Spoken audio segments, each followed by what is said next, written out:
Soyez les bienvenus à ce rendez-vous d'information. Bonsoir à toutes et à tous, voici le sommaire de ce journal.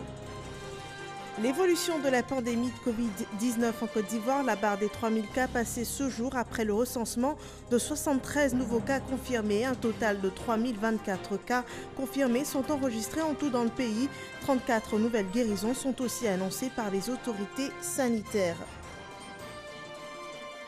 Le point presse du gouvernement s'est tenu à Assigny ce mardi. Les dispositions de la commune pour éviter les cas de Covid ont été présentées et comme de coutume, les autorités sanitaires et sécuritaires ont également fait le point de leur action sur le terrain.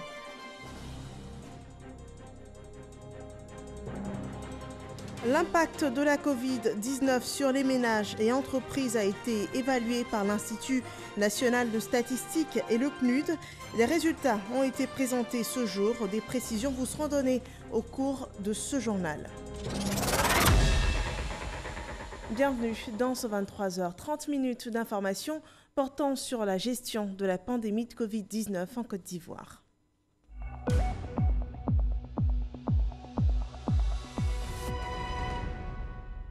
De la date du 11 mars dernier où était annoncé le premier cas de Covid-19 en Côte d'Ivoire à ce 2 juin, un total de 3024 cas ont été confirmés dans le pays.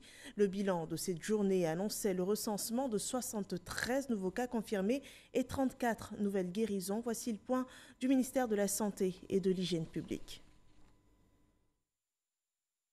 Le ministère de la Santé et de l'Hygiène publique a enregistré ce jour, mardi 2 juin 2020, 73 nouveaux cas de Covid-19 sur 470 échantillons prélevés, soit 15,5% de cas positifs, 34 guéris et 0 décès. À la date du 2 juin 2020, la Côte d'Ivoire compte donc 3024 cas confirmés, dont 1501 personnes guéries, 33 décès et 1490 cas actifs. Le nombre total d'échantillons est de 28 120. Le ministre de la Santé et de l'Hygiène publique insiste sur le fait que la pandémie n'est pas terminée. Il rappelle aux populations que le virus est là, dans notre pays, et que nous devons rester prudents. Le ministre de la Santé et de l'Hygiène publique en appelle à la responsabilité et au civisme de tous afin de respecter les mesures barrières, notamment le lavage régulier des mains avec de l'eau et du savon, le port obligatoire du masque dans les espaces publics pour vous protéger et protéger les autres. Dès l'apparition des signes tels que la toux, la fièvre et les difficultés respiratoires, n'hésitez pas à vous rendre dans un des centres d'accueil et de dépistage Covid-19 ou appeler les numéros gratuits suivants, le 101, le 119, le 125 et le 143. Voyons à présent les chiffres de l'évolution du Covid-19 hors de nos frontières. En Afrique de l'Ouest, le Ghana enregistre 8297 cas confirmés, 38 décès. Le Burkina Faso, 881 cas confirmés, 53 décès. La Guinée, 3844 personnes touchées par la pandémie et 23 personnes décédées. Le Libéria enregistre 311 cas confirmés, 28 décès. Le Mali, 1315 cas confirmés, 78 décès. Et partout dans le monde, on enregistre 6 325 303 cas confirmés et 377 460 personnes décédées des suites de la Covid-19. On le voit bien, ce n'est pas encore la fin de la pandémie de Covid-19 partout dans le monde. Et d'ailleurs, en Côte d'Ivoire, les populations sont appelées à pratiquer avec ardeur les gestes barrières. La recommandation a été réitérée au point presse du gouvernement tenu ce jour à Assini Mafia. Le maire de la commune a à cette occasion présenté son plan d'action pour éviter que se développe un foyer de contagion dans sa commune. Suivons le compte-rendu proposé par Herman Guivet. 16e commune du Grand Abidjan à accueillir ce point de presse quotidien du gouvernement quant à la gestion de la Covid-19. La cité balnéaire d'Assini, riche de ses 16 villages et de ses 20 000 habitants. Pour protéger ces 20 000 habitants, la municipalité de la ville n'a pas lésiné sur les moyens et dispositions, en plus de ceux pris par le gouvernement. Un arrêté municipal a été pris, ordonnant la fermeture de tous les hôtels et plages. l'interdiction des excursions et baignades sur le plan lagunaire, ainsi que l'interdiction de circulation des engins roulants sur les plages. En outre, les dispositions de régulation du transport terrestre ont été étendues au transport lagunaire. Hippolyte Ebaniche, maire d'Assigny, a également informé que des actions de proximité ont été engagées avant de saluer la discipline les populations d'Assigny pour ce qui concerne le respect des mesures barrières. Les populations ont été informées et sensibilisées à l'application des mesures barrières à tous les niveaux. Au niveau de la royauté, dans les villages, auprès des guides religieux, des chefs de quartier, des guides touristiques, des responsables d'hôtels, syndicats transporteurs, etc. 2 messages de sensibilisation en français et en langue locale ont été diffusés dans la radio locale et dans les haut-parleurs. Le commissaire Bleu Charlemagne a tenu à faire une précision importante concernant la gratuité de l'autorisation de sortie d'Abidjan. Laissez-passer, notamment ce qu'on appelle laissez-passer, mais qui est l'autorisation de sortie du Grand Abidjan, sont délivrés gratuitement. La fiche est barrée, ce document est gratuit. Les salutaires allègements survenus les 7 et 14 mai derniers doivent, pour être durables, s'accompagner, comme d'ailleurs ici à Assigny, de volonté de chacun et de chacune de nous, dans l'observation citoyenne des mesures sécuritaires et sanitaires en vigueur, notamment, premièrement, le maintien de la fermeture des bars, boîtes de nuit, salles de cinéma et spectacles. 2. Le maintien de l'interdiction de la pratique du sport collectif, tant dans les écoles, collèges, universités, qui ouvrent heureusement leurs portes, que partout en Côte d'Ivoire. 3. Le maintien de la fermeture des plages avec son corollaire, sinon leur corollaire d'attroupement et autres convois exclusifs avec surnombre de passagers. 4. Le maintien de la mesure d'isolement du Grand Abidjan, qui inclut Assigny. Sur le plan sanitaire, les populations d'Assigny ont été encouragées à maintenir cet esprit de discipline afin de prévenir tout risque de contagion. Des activités qui commencent à reprendre progressivement, les hôtels sont ouverts. Donc nous voulons que cette population maintienne ce qu'ils ont déjà si bien commencé pour ne pas qu'un foyer parte de Assigny. Cité balnéaire, Assigny, à ce jour, ne compte aucun cas déclaré positif au coronavirus. Il y a un peu plus d'un mois, le gouvernement décidait du plafonnement par décret des prix de certains produits de grande consommation. La période de sensibilisation à l'application de cette loi étant passée, la Direction générale du commerce intérieur passe à la phase de répression des commerçants qui ne respecteraient pas la loi. Suivons ces précisions dans ce reportage de Jean-Luc Mongo. C'est le 29 avril dernier que le décret de plafonnement des prix de certains produits de grande consommation est entré en vigueur. Avant d'entamer la phase de répression contre les contrevenants, le directeur du commerce intérieur a fait le point de la sensibilisation, revenant sur les pratiques spéculatives dans le contexte de la pandémie à coronavirus. Sur le prix de vente du riz, nos services ont constaté une hausse qui oscillait entre 3 et 30%.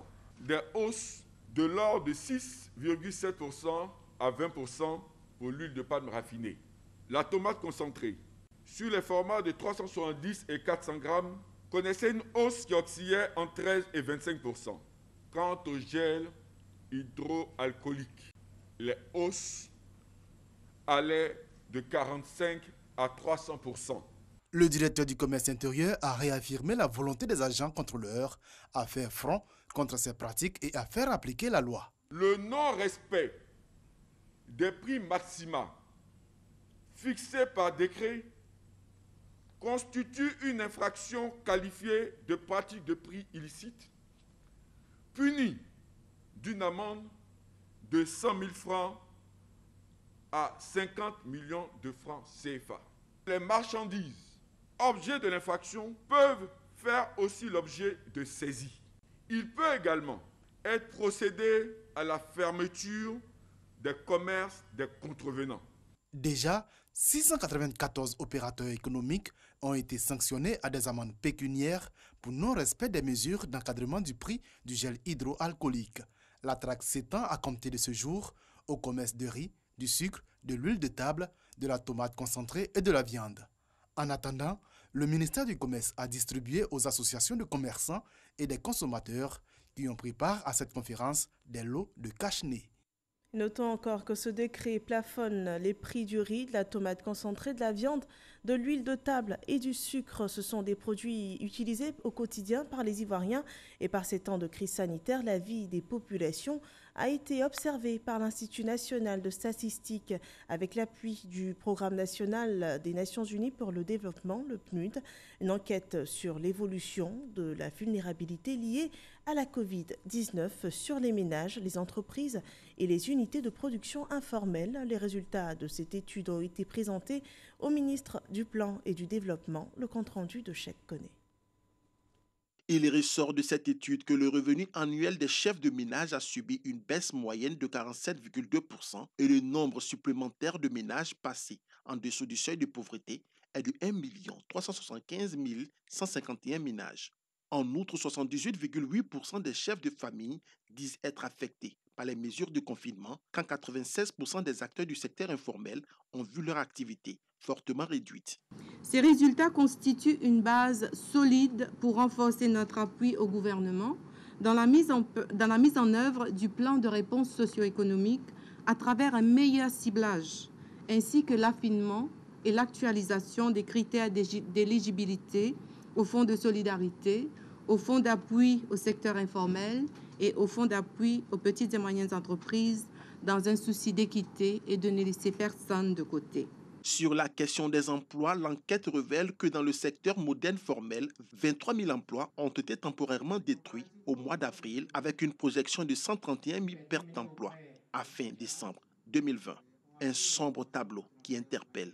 Cette vulnérabilité des ménages et des entreprises, exacerbée par la pandémie, s'estompera au fur et à mesure que les mesures prises par le gouvernement produiront leur effet. Nous sommes donc dans une situation très conjoncturelle. Le programme des Nations unies pour le développement PNUD a à cet effet dégagé une enveloppe de 500 millions de francs CFA dédiée à des activités de relèvement en soutien au plan de riposte. La ministre du Plan et du Développement a salué l'initiative de l'Agence des Nations unies. Vos appuis multiformes à la réalisation de ces études et votre présence distinguée ce matin sont le témoignage éloquent de l'engagement de votre institution à lutter aux côtés du gouvernement contre la pandémie à coronavirus. L'étude a été réalisée auprès de 806 chefs de ménage, 468 chefs d'unités informelles et 304 entreprises du secteur formel. Les personnes vivant avec le VIH-Sida ne sont pas oubliées dans cette crise sanitaire. Elles ont reçu des vivres et des kits d'hygiène. C'est une action sociale menée par le Fonds national de lutte contre le sida, Salima Toudia. Face aux effets socio-économiques de la Covid-19, les personnes vivant avec le VIH reçoivent le soutien du Fonds national de lutte contre le sida qui leur a fait don de kits alimentaires et d'hygiène à travers le ministère de la Santé et de l'Hygiène publique. Avec votre caution, Monsieur le ministre, le Fonds national de lutte contre le sida met à disposition ce jour 3 000 kits alimentaires et 3 000 kits hygiéniques d'un coût total de 135 millions composés de denrées de première nécessité pour le soutien du ministère de la Santé et de l'Hygiène publique aux personnes vivant avec le VIH. Le ministère de la Santé et de l'Hygiène publique, à son tour, va soulager ces personnes, notamment les plus indigentes, à travers les réseaux d'ONG engagés dans la lutte contre le sida. Le soutien du ministère de la Santé et de l'Hygiène publique à travers le Fonds national de lutte contre le sida est la preuve que les personnes vivant avec le VIH-Sida font partie de nos préoccupations, car elles font partie des populations à risque accru face à la menace de la Covid-19. Nous allons donc continuer à rechercher les moyens de protéger le plus grand nombre d'entre elles. Je souhaite donc que ces kits alimentaires et hygiéniques que vous mettez à disposition de toutes ces personnes qui en ont besoin soient distribués par vos soins. Conscient que le nombre de kits reste insuffisant pour plus de 28 000 personnes vivant avec le VIH encadrées par les réseaux au niveau d'Abidjan, le Fonds national de lutte contre le sida a engagé le plaidoyer auprès du comité de gestion du Fonds spécial de solidarité Covid-19 afin d'obtenir davantage de moyens pour couvrir le maximum de personnes vivant avec le VIH. La chaîne de solidarité ne cesse de se consolider. L'entreprise PFO apporte elle aussi un soutien considérable à l'État de Côte d'Ivoire, une valeur de 1,299 milliard de francs CFA. C'est un don qui se décline en équipements sanitaires et en numéraire. Noël Gagnon. L'entreprise de bâtiments et de travaux publics PFO, PFA Courier Operator, a décidé de s'inscrire en bonne place dans l'élan de solidarité nationale en cette période de crise sanitaire. Elle a réalisé entièrement un centre de dépistage de proximité et l'a équipé. Depuis que la crise a commencé, le groupe a été mandaté en urgence pour construire des centres pour pouvoir abriter à peu près 400 lits.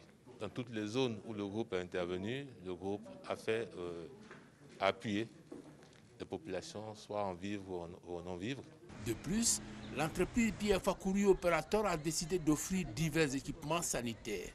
1,3 million de masques que nous avons pu rassembler, ainsi que 10 pick-up, 500 thermomètres infrarouges, 2 respirateurs médicaux, 200 lits médicaux et de nombreux consommables pour les équipes soignantes, tels que des blouses, des draps, des chaussures, des tabliers, des pyjamas, des casaques ou encore des chaussures médicales. Le tout pour une valeur de plus de 900 millions de francs CFA. Et comme si cela ne suffisait pas, l'entreprise a fait un don en espèces de 200 millions de francs CFA à l'État de Côte d'Ivoire. Total de la contribution de l'entreprise PFA Courier Operator, 1,1 milliard de francs CFA. Une contribution saluée par le ministre de l'Économie et des Finances pour sa pertinence dans la lutte contre la pandémie du coronavirus. Je me félicite de la remise des dons de ce jour. Cet apport contribuera à financer le plan sanitaire ainsi que des actions impactant directement la vie des populations ivoiriennes en vue de la maîtrise de la propagation de la maladie et soutenir les couches les plus vulnérables. Adama Koulibaly, ministre de l'Économie et des Finances, a par ailleurs rassuré les responsables de l'entreprise quant à l'utilisation efficiente de ces dons.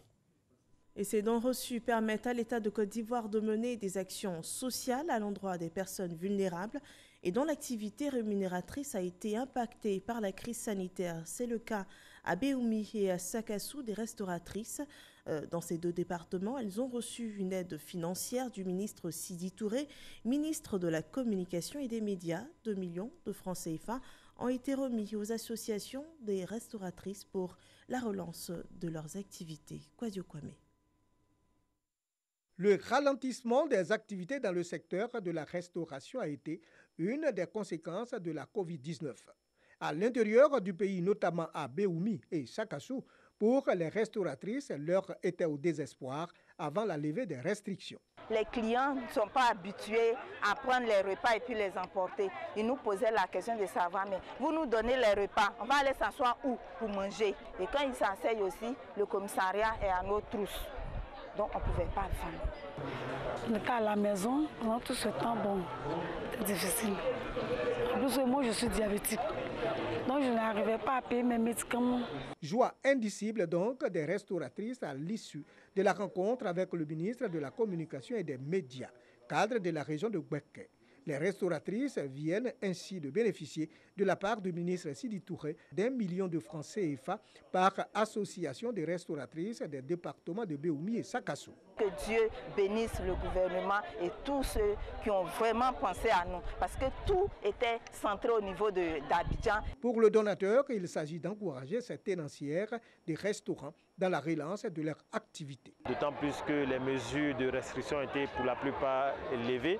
nous avons contribué à accentuer ce message de sensibilisation. Donc je pense que ce message a été bien reçu. Nous avons aussi apporté notre solidarité aux femmes tenancières de maquis qui ont été fortement impactées par les différentes mesures de restriction. La rencontre du ministre de la Communication et des médias avec les restauratrices a été suivie d'une séance de rappel des mesures barrières contre la maladie à coronavirus. Et le lavage régulier des mains est un des moyens de lutte contre la Covid-19 pour permettre à un grand nombre d'Ivoiriens de respecter cette règle d'hygiène. Les travaux de renforcement en eau potable de Zaguinasso, un département de la région de la Bagoué, ont été lancés par le ministre de la Construction, du Logement et de l'Urbanisme, Bruno Nagbané-Koné. À terme, ce projet permettra à plus de 6000 personnes d'accéder à l'eau potable à Mississauga. Bagoué, de l'eau potable bientôt à portée de main pour les habitants de Zaguinasso dans le département de Kouto. Les travaux lancés par le ministre Bruno Nagbané-Koné, par ailleurs député de cette circonscription, vont permettre de remplacer le système d'hydraulique villageoise amélioré par un système d'hydraulique urbaine. Les travaux consistent à la réhabilitation du forage actuel, à la réhabilitation du château d'eau, avec la construction d'un local de traitement au château d'eau. Ensuite, après la réhabilitation au forage et au château d'eau, nous allons procéder à une extension du réseau de canalisation dans le village d'à peu près 6 km. Avant, pour avoir de l'eau potable, c'était un calvaire. Il fallait parcourir des kilomètres. Ce projet est un énorme soulagement et nous permettra de vaquer à d'autres occupations. Aussi, cela permettra à nos jeunes filles de se consacrer à leurs études car la recherche de l'eau leur était dévolue. En cette période de la Covid-19 où avoir de l'eau en permanence est nécessaire pour le lavage des mains, ce sont plus de 6000 habitants qui seront servis en eau potable contre 4000 pour l'ancien système. Un projet qui s'inscrit dans le programme social du gouvernement. La cérémonie qui nous réunit aujourd'hui s'inscrit dans la vision du chef de l'État, le président Alassane Ouattara et du Premier ministre Amadou Gon Coulibaly, vision qui est d'améliorer les conditions de vie de nos populations sur tous les plans. La scolarité, santé, routes, électricité, eau potable. Ce projet va permettre d'améliorer les conditions de vie des populations de Zaguinasso, de contribuer à l'éradication des maladies d'origine hydrique. Cela va également réduire les corvées d'eau de nos femmes, des enfants, des jeunes filles. Les travaux de renforcement de desserte en eau potable de Zaguinasso vont durer 4 mois. Ils sont financés par le Fonds de développement de l'eau à plus de 135 millions de francs CFA. Les actions de développement se poursuivent donc malgré la crise sanitaire. Un poste de police frontière a été inauguré à Tiéfinzo. C'est le résultat du projet Renforcer la sécurité et la cohésion sociale aux frontières de la Côte d'Ivoire. C'est un projet financé par le gouvernement du Japon. FBoué revient sur les faits. Le poste de police frontière de Tiéfinzo, département de Minignan, dans la région du Folon, inauguré par le ministre de la Sécurité et de la Protection civile, Vagondo Diomandé.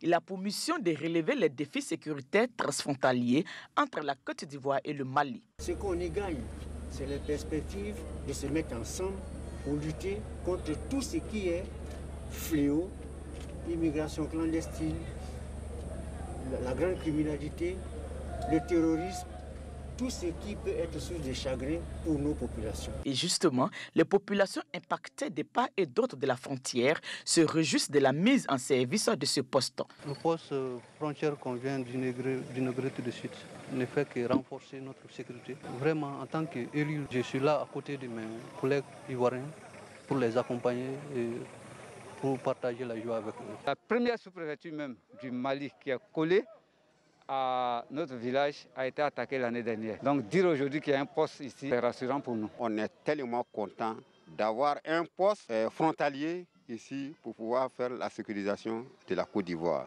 Partout où nous avons eu la présence statique vraiment de nos forces, la sécurité a été toujours de mise. Donc c'est un ouf de soulagement pour nos populations. Je dis à la population de respecter les forces de l'ordre qui seront ici parce qu'ils sont là pour leur sécurité, mais ils sont là aussi pour faire respecter la loi. Donc ils respectent les forces de l'ordre qui seront vraiment à Tiefizzo. L'édifice comprend un bâtiment administratif, une salle radio, un bureau pour le chef de poste, 2 vestiaires, 2 chambres de sûreté, entre autres. Il est réalisé dans le cadre du projet « Renforcer la sécurité et la cohésion sociale aux frontières de la Côte d'Ivoire » dénommé RECIBO. Un projet mis en œuvre par l'Organisation internationale pour les migrations, OIM, avec un financement du Japon à hauteur de plus de 576 millions de francs CFA. En marge de cette inauguration, un lot d'équipements sanitaires a été remis aux agents pour la lutte contre la propagation du coronavirus. Une remise due à un projet financé par l'Allemagne. Le poste de police frontière de Tiefenzo est le 6e poste du genre construit par l'OIM et le 2e financé par le Japon. Les politiques restent en scène par ces temps de crise sanitaire pour le compte du RHDP. Le ministre Issa Coulibaly a invité les militants de la région du Poro à se faire enrôler sur la liste électorale à Mississauga. À quelques jours de la révision de la liste électorale, le RHDP affûte ses armes pour la présidentielle 2020. Dans le Poro, le coordonnateur régional RHDP, le ministre Issa Coulibaly, galvanise les structures de base. Au centre culturel de Korogo, coordonnateurs départementaux, communaux, sous-préfectoraux et structures spécialisées du RHDP sont instruits sur l'ensemble du processus électoral. Nous avons 4433 comités de base, 499 sections. Ils aillent sur le terrain, faire un encadrement de proximité, mobiliser nos parents, les populations, afin que chacun se fasse établir les papiers, envahir les centres d'enrôlement pour faire en sorte que chacun puisse avoir son certificat de nationalité et pouvoir s'inscrire sur la liste électorale. Pour le ministre Issa Coulibaly, la base du parti doit être la cheville ouvrière de la victoire du candidat Amadou Gon Coulibaly du RHDP à la présidentielle d'octobre 2020. 219 000 personnes pour la région du Poro qui ont 18 ans et plus sont à inscrire sur la liste électorale. Au niveau de la jeunesse, nous étions déjà prêts. Mais nous sommes encore plus renforcés dans notre dynamique par ce message que nous venons d'entendre. Nous allons faire, pas du porte-à-porte, mais du corps à corps. Nous allons aller vers chaque individu pour faire en sorte que cet individu-là puisse comprendre la nécessité de participer au processus électoral qui définit donc le choix de celui qui est appelé donc à diriger la Côte d'Ivoire. Au cours de cette rencontre, le ministre Issa Coulibaly n'a pas manqué de rappeler le respect des mesures barrières pour éviter toute propagation du coronavirus dans le Poro. Dans la région du Moronou, la jeunesse du RHDP a fait sa rentrée politique. Le coordonnateur régional RHDP de cette région, Théophile Awendoli, a engagé les jeunes à sensibiliser les populations pour les opérations d'enrôlement sur la liste électorale. Alexis Ouedraogo. La jeunesse RHDP du Moronou se mobilise. Samedi, elle a procédé à sa rentrée politique qui donne le top départ de ses activités sur le terrain. Notre engagement doit être motivé par le sens de l'union, de la responsabilité, de la modération dans nos actes, afin d'attirer le maximum d'imbéciles et d'autres jeunes de l'opposition. Présent à cette rencontre, le président national de l'Union des jeunes du RHDP d'Ascenso a insisté sur la nécessité d'une bonne organisation au sein de la jeunesse dans la région, avec à la clé un enrôlement massif. Pour Robert Kragbé, directeur exécutif adjoint jeune du RHDP, il est l'heure de vendre l'offre politique du parti. Au nom de la direction exécutive du RHDP, professeur Justin Ngoran-Kofi, directeur exécutif adjoint, a exhorté la jeunesse aussi au rassemblement, mais surtout à la culture de la paix. La vision du RHDP, c'est une vision d'un héritage qui se rassemble en un triptyque, à savoir l'éducation, la formation et l'emploi des jeunes et des femmes. Parrain de la cérémonie, le coordonnateur régional du RHDP Moronou, nouveau coordonnateur du Grand Centre, Théophile Awendoli, a engagé les jeunes au travail. Vous devez acquérir vous-même, entre vous, pour ceux qui n'en ont pas, et aider les autres, et surtout les nouveaux majeurs, à acquérir les documents administratifs, à savoir les certificats de nationalité et autres. Il vous faut également participer activement à la révision de la liste électorale pour vous inscrire et sensibiliser nos militants à faire autant. Je vous conjure, jeunes du RHDP du Morono, à ne point céder aux provocations et à tous ceux qui, aux abois, inventent des histoires et des diffamations. Il a surtout invité les adversaires politiques au bon ton. S'il vous plaît, ne faites pas ressurgir ce qui a fait tant de mal à notre pays par le passé, à savoir les idéologies ivoiritaires et les délits de patronyme. Je tiens à raffirmer ici et maintenant ma fidélité légendaire au président Alassane Ouattara, au vice-président Daniel Kablan Duncan. Ma détermination, je la réaffirme, pour faire gagner au premier tour le candidat du RHDP, le Premier ministre Amadou Koubani. Les jeunes ont reçu des motos, ordinateurs et tablettes en vue de faciliter leurs tâches de sensibilisation sur le terrain. Et nous continuerons de vous sensibiliser contre le coronavirus. Restez mobilisés et évitez tout geste qui pourrait vous emmener à contracter le virus. Bonne soirée chez vous. Rendez-vous demain à la même heure.